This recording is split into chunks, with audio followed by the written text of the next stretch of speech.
You. What up? All right. We got another one from MrBallen. Another one from MrBallen. And this is top 3 random encounters with serial killers. Random encounters with serial killers. Okay. It's like people coming across serial killers that they didn't know was serial killers, like some like the famous serial killers. Are these like survival stories where they like escape being killed by a serial killer? Or are these, or do they not make it? ah, random encounters with serial killers. All right, let's check it out. Here we go. Experts believe in the United States alone there are at least 2,000 active, uncaught serial killers just running wild. Damn. Which means if you live in America, you may have already had an interaction with a serial killer. You That's just didn't a know lie. it. But today, I'm going to share 3 progressively more disturbing cases of Americans that had an interaction with a serial killer, but came to find out later that it was a serial killer. But before we get into those stories, if you're a fan of the strange, dark, and mysterious delivered in story format, then you've come to the right place, because that's all I do, and I upload 3, 4, even 5 times every week. So if that's of interest to you, then please schedule the like button for a fight with Paul on the day before Thanksgiving in Quincy, Massachusetts. Also, please subscribe to my channel and turn on all notifications so you don't miss any of my weekly uploads. All right, let's get into today's stories. 2,000 serial killers in the United States. That's a lot. Parents know best. After spending 21 years in the U.S. Army, a man retires and moves to Central Florida with his wife and young son. Although his family had plenty of money because he had a pension coming in and his wife still worked full-time, he just got bored really quickly after moving to Central Florida and decided he would just take a job doing something just to stay occupied. And so he ended up taking a job at a highway gas station. One of the primary reasons he chose this particular job is because the owners of the gas station didn't care if his son came along to help him stock shelves and hang out behind the cash register. And so for years, that's just how it went. The man would work at the gas station and his son would tag along. Even after his son became a teenager and you'd think might be wanting to do other things, well, the town was so small, there was almost nothing to do. So his son still came along well into his teenage years. One night in 1990, his son, who was 15 years old at the time, was at the station and he was actually taking a break sitting outside on a picnic table. He was reading a magazine, drinking a Mountain Dew, and it's dark out, and he notices out of the corner of his eye that there is a woman walking off of the highway towards the gas station. It was a very quiet night at the time, so there's no cars getting gas, there's nobody there, and there's not really anybody even driving on the highway, and so that's why she really stood out to him. And he turns and he notices her and he thinks to himself, no one ever walks to our gas station. We're on a highway. Everybody drives here. So she must have broken down and she must be coming here to try to use our phone to call a tow truck or something like that. So the woman is walking across the lot, coming closer and closer to the gas station, and the boy at this point has turned his attention back to his magazine, but he would say later that he kept looking up and keeping an eye on her because there was something off about her. The woman ultimately walks right behind him and goes in the door into the gas station. Doesn't acknowledge the boy, doesn't say hi to him, just walks straight inside, and she starts walking up and down the aisles of the gas station. Now, from where the boy was sitting, it's all glass, so he could clearly look in and see his father behind the counter, and he could see the head of this woman as she walked in and around all these aisles. And as soon as the woman was in the store, kind of pacing around the aisles, the boy put his magazine down and was just watching. And he noticed that she was not really shopping. She was just looking down for a few seconds, wouldn't pick anything up, so she wasn't buying anything. And she would look up at the counter where his father was, and she would just stare at him, and then she'd look back down at what she was doing, and she would go through all the aisles. And at some point, the woman just kind of abandons this phony, I'm pretending to shop routine, and just walks up to the counter. Now, nobody else is in the store. There's nobody else coming in. And so the boy could actually fairly clearly hear what she was saying to his father. And she told his father that she had broken down and she needed a ride, and could he drive her to Ocala, which was the next big town north of this gas station. And the boy would say that his father acted very strangely, because his father is normally incredibly pleasant with all the customers. He's very chatty even. Like, he talks to everybody who comes in the store. But as soon as this woman had gone in, his dad had seemed kind of dismissive and almost rude to this woman. And when she was talking to him, asking for a ride, he just said, "No, I won't give you a ride." The woman is annoyed by how quickly she's been shot down. But instead of just taking no for an answer, she turns and looks at the boy who's sitting out on the bench, who's looking right at her.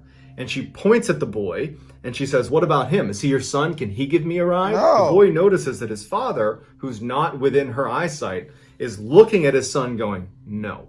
Like, whatever she wants from you, you're going to say no to it. And the boy's a little bit confused by this, because he's still trying to understand why his dad was so against helping this woman, because she clearly needs our help, or someone's help. But he just took his dad at face value. And when the woman's pointing at him, he knew, the boy, that if she came over and asked him, he would say no. But it wouldn't come to that, because the boy's father would say to the woman, "No, my son's not going to give you a ride. You need to leave here immediately. Do not come back. Leave. We're not going to help you." She's furious. She's cussing him out. She storms out and slams the door. She starts cussing at the boy, and she walks off. The whole time she's turning around and flipping them off and screaming profanities at them, but she ultimately walks off. And the dad kind of followed her out and is standing next to his son as she walks off. And the boy asks his dad, like, what was her deal? Why did that happen? Why did you not want to help her? And the dad just said, "I don't know. There was something off about her, and I don't know how to place it, but I did not want her around you. I knew I didn't want to give her a ride. I knew she had to go." A year later, the boy is in his room when he hears his dad in the other room yelling for him to come in here and look at the TV. So he runs into the TV room, and on the TV is the same woman from the gas station, better known as Eileen Wuornos. She was a serial killer who used to pick up her male victims at gas stations in Florida. It's unclear whether the boy or the boy's father were her next victims. But by the time she had shown up at that gas station, she had already killed 4 people. And following that interaction with them at the gas station, she had gone on to kill 3 more people, including someone in Ocala, Florida, which was the town she had asked them to give her a ride to. Eileen had been caught, that's why she was on TV, and she was later sentenced to death. Don't be giving no rides to strange people. In the late 1970s, a medical student going to school in Chicago had just gotten out of class and decided he didn't want to pay for a taxi, so he decided he would hitchhike his way home. Now, this was something he routinely did, and at the time was socially acceptable. So he goes down to the road and he puts his thumb out, and eventually a car pulls up, and he would describe the man that is pulling up as looking normal and even friendly and lighthearted. It's a middle-aged guy, and he tells the student, "Hey, come on in, hop inside, I'll give you a ride." The student did not feel threatened by this guy and felt like overall this was safe, and so he hops in the passenger seat. He tells this man where he wants to go. He says, "Okay," and they start driving off. So as they're driving, it's silent in the car. They're not making chit-chat. They're just driving along. And the student notices that the man misses the turn to go where he needs to go. And so the student turns to the man and says, "Hey, you missed the turn. Do you mind turning around and going back this way? Or, if you want, you can just drop me off here and I'm happy to walk. We're not that far away." The man, who had seemed really nice and lighthearted, suddenly had this really intense demeanor come over him. And he turns and looks at the student and goes, "Oh no, you're coming with me." The student is frozen in fear. He doesn't know what to do, but he knows immediately that this is not an idle threat. I don't know who he is. I don't know what's going to happen, but it's going to be bad for me. I have to get out. And so as soon as the car began to slow down even a little bit, they're still driving. They're not stopped. The student unlocks the door, opens the car, and jumps out of the moving car and smashes into the ground, rolls against the side of the curb, but is ultimately unhurt. He's banged up from jumping out of a moving car, but he was able to stand up and run back to his house. He didn't call the police because he really didn't know what to tell them. Because he didn't have a great description of the guy. He didn't have his license plate. And the guy didn't do anything totally aggressive. It was more of a threat, but an ambiguous threat at best. It wasn't really clear what he wanted to do with him. It definitely did not seem good, but it just wasn't enough for him to call the police. So the student just feels lucky that he got out of there and moves on with his life. A couple of years go by. The student at this point has basically forgotten about this encounter with the stranger. and he's sitting in a cafe, he's drinking some coffee, and there's a TV on behind him. He wasn't paying attention to it, but the reporter on the TV said something that immediately piqued his interest. The reporter was talking about a guy that was currently on death row that apparently had removed all of the inside car door handles inside of his car after his first would-be victim, a college student, had apparently escaped by opening a car door while he was moving. The student runs over to the TV and sees on the screen there is an image of the guy they're talking about, this guy on death row, and it's the same guy who gave him a ride 2 years earlier. His name was John Wayne Gacy, aka the Killer Clown. He had killed over 30 men and boys in Chicago, and then after killing them in his clown room, he would stuff them into a secret crawl space in his basement. And although we can't be certain, it seems extremely likely that this med student was supposed to be the first victim of John Wayne Gacy, but he leapt out of the car, forcing John Wayne Gacy to change his strategy and make sure the next person was not able to do that. You could have prevented him. In the 1970s, a young woman and young man were on their very first date together, and it wasn't going very well. It wasn't going badly, it was just really, really awkward. They just were not meshing at all.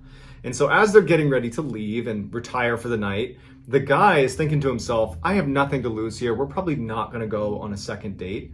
And he says to the woman, hey, do you want to not go home right now and actually come on a hike with me? And he goes, I know this sounds like a terrible idea, but hear me out. I go mountain climbing in this area called Provo Canyon. It's not that far from here. There are these beautiful trails that lead up the side of the canyon to these amazing scenic overlooks. And tonight it's a new moon, so there's great visibility. And I just think that you might enjoy it. And so at first, the woman is obviously a little bit hesitant. But when he says, look, I go hiking there at night all the time. I love it out there. And I promise if there's any weirdness, if you don't like being there, we'll just turn around and leave. It's totally safe. And so after a little bit of coaxing, she finally says, okay, you know what? That sounds fun. Let's go do it. And so their date that had been really awkward suddenly became really exciting. And the two of them were kind of like thrilled, like, wow, look at us making our way up for a nighttime hike through Provo Canyon. And so they arrive at the mouth of this canyon, and they're both obviously excited. And they hop out and they start walking up this trail that brings them into a heavily forested section of the canyon. Now, to this point,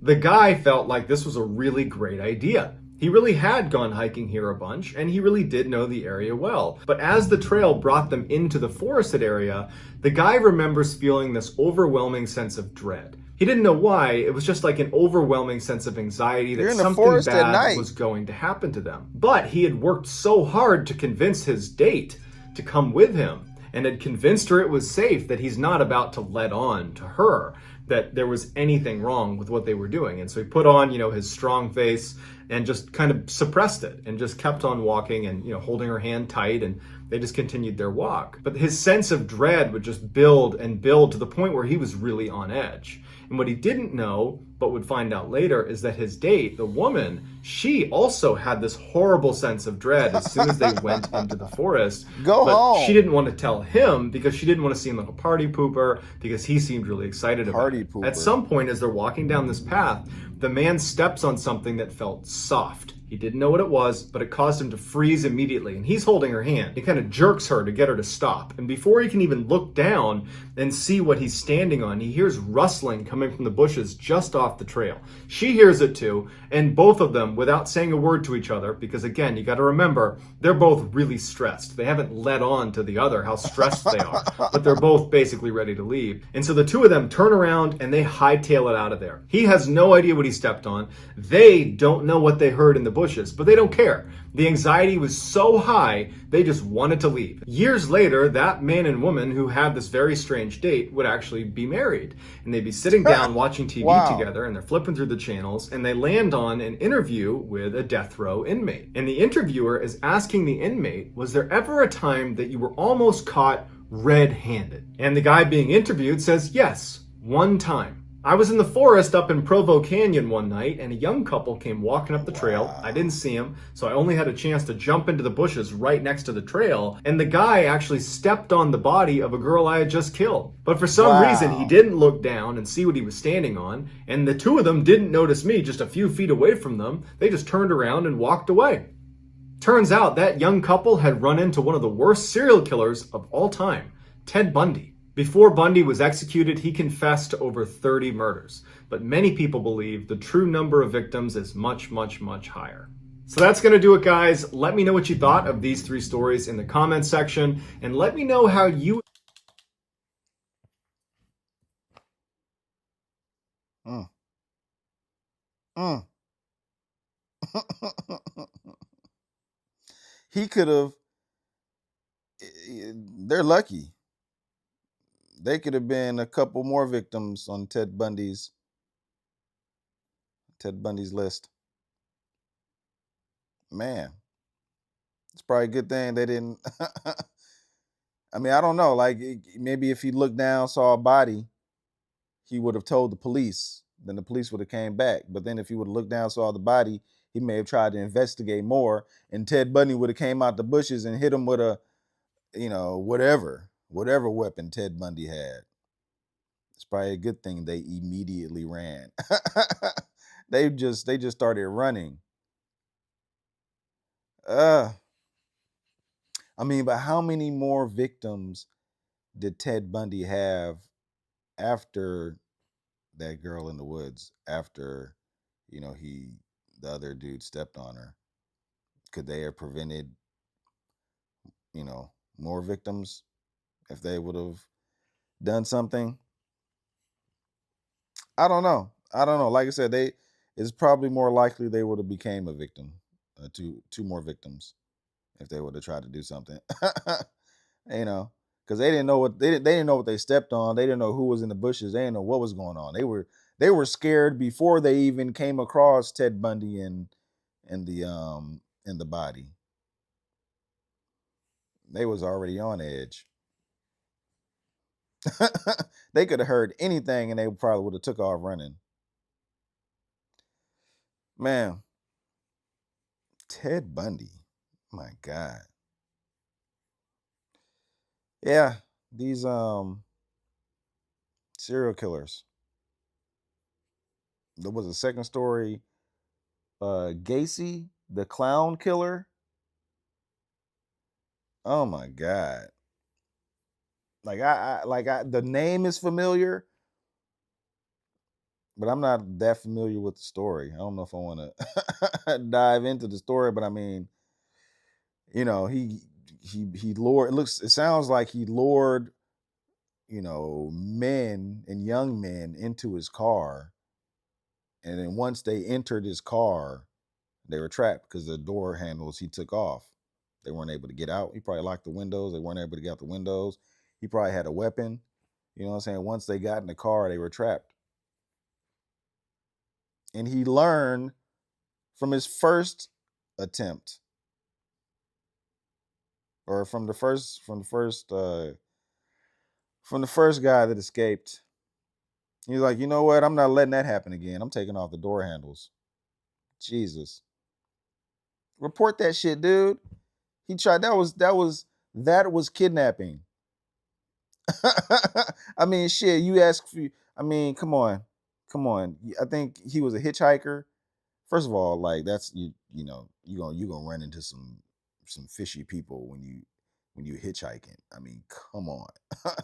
Jesus. But I mean, you get in the car, you ask him to take you someplace, he misses your turn, you bring it up to him like, "Hey, you missed my turn back there." Then he says something, I forgot what MrBallen said, or he says something, you going wherever I'm taking you. Then we would have been fighting in the car. He's got to drive, so the car would have wrecked. Like we would have been in a car wreck. You're not about to take me wherever you want to take me. And I probably, I would have done probably maybe the same thing he did is wait till the car slowed down a little bit and then just jump out because there was handles at that point, so you could just pop, get out, and start running. But he that was still however long y'all were driving after he told you that no, you didn't miss the turn. You going where I'm taking you. That's kidnapping. I don't care if it was 5 minutes, 10 minutes, an hour. That nigga kidnapped you. He kidnapped you. You need to go to police so it don't happen again. He's gonna do it again. That's like the story with what was the story with the guy that he was, he went, he was looking for a relationship with the girl, and he answered an ad, and she told him the address to come to, and he had to follow some weird directions and instructions to get to the address, and then the garage. And turns out when he got in the garage, there was a big nigga waiting for him, and he was going to chop him up in little pieces, but he escaped, and he didn't tell nobody. And some other people got chopped up because they read the same ad. Report that shit, man. You can save somebody's life. Man. And then the first story. Was that the lady from Monster? That looked like Charlize Theron's character that she played in Monster. Is that who that was based off of? That looked exactly like like goddamn. Ah,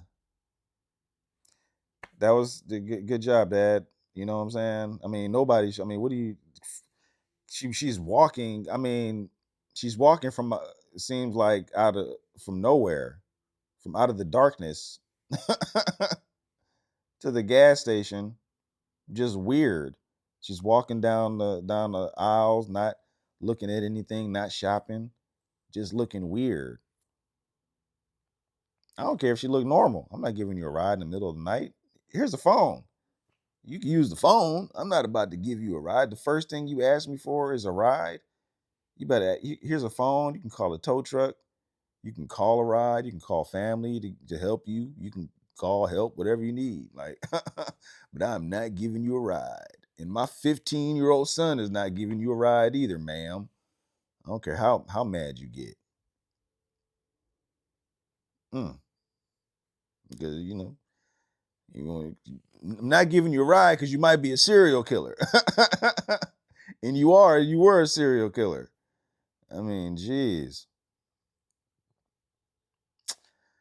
Yeah. Yeah. Like I've never given anybody like a ride like that. But I don't think I've ever been like asked for a ride like that. Like I've been like I don't think I've ever seen anybody actually hitchhiking on the side of the road with the thumb. I've never seen the thumb. I've never seen the hitchhiking thumb before. You know what I'm saying? I would never stop for it. I'm not stopping for no hitchhiking thumb, but I've never seen anybody like out there hitchhiking. You know what I'm saying? Maybe it's just like maybe out there on the road. You know what I'm saying? It's not really like in the city. It's like,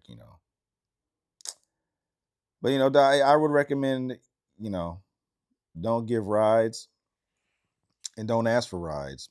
I think the first story was the dad, he didn't want to give a ride. The second story was somebody who was hitchhiking and they got a ride. You know, don't be giving rides and shit. Man. But yeah, serial killers. Serial killers. Was it 2,000 serial killers in the United States right now? I probably in my lifetime I've probably came across one. I've probably came across one. Man.